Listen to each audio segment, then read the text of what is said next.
It's tough, I like conflict, I like having two people with different points of view, and I certainly have that, and then I make a decision, he said at a joint press conference with visiting Swedish Prime Minister Stefan Löfven. But I like watching it, I like seeing it, and I think it's the best way to go. Earlier in the day, Trump had denied that his West Wing was in chaos, but cryptically added, "I still have some people that I want to change."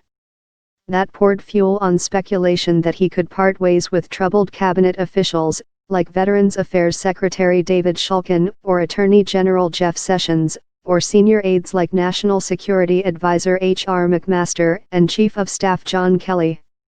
Asked at the press conference whether his comment might have referred to Sessions, Trump told reporters, "I don't really want to talk about that," before going on an extended riff praising his own West Wing. "The White House has tremendous energy, it has tremendous spirit. It is a great place to be working. Many people want every single job," he said.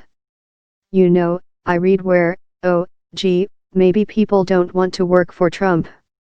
And believe me, everyone wants to work in the White House," Trump declared.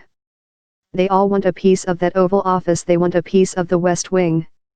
Not only in terms of it looks great on their resume, it's just a great place to work." But he again alluded to possible staffing changes. "There'll be people, I'm not going to be specific, but there'll be people that change," he said. "Sometimes they want to go out and do something else. But they all want to be in the White House.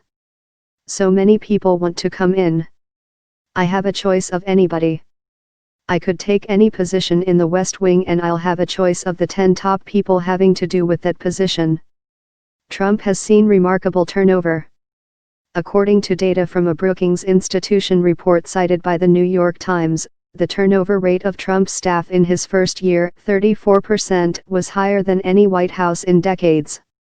He is on his second national security advisor, his third if you count a placeholder early last year, his second chief of staff, and will be hiring his fifth communications director after the sudden resignation of Hope Hicks.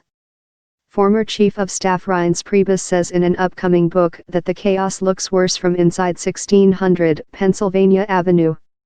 "Take everything you've heard and multiply it by 50, Priebus says, according to an excerpt from the book published last month. Trump's efforts to deny that his administration is particularly volatile are also nothing new. After a string of departures last year, Press Secretary Sean Spicer, Priebus, and Blink and you missed his tenure communications director Anthony Scaramucci, Trump took to Twitter. His message? No WH chaos.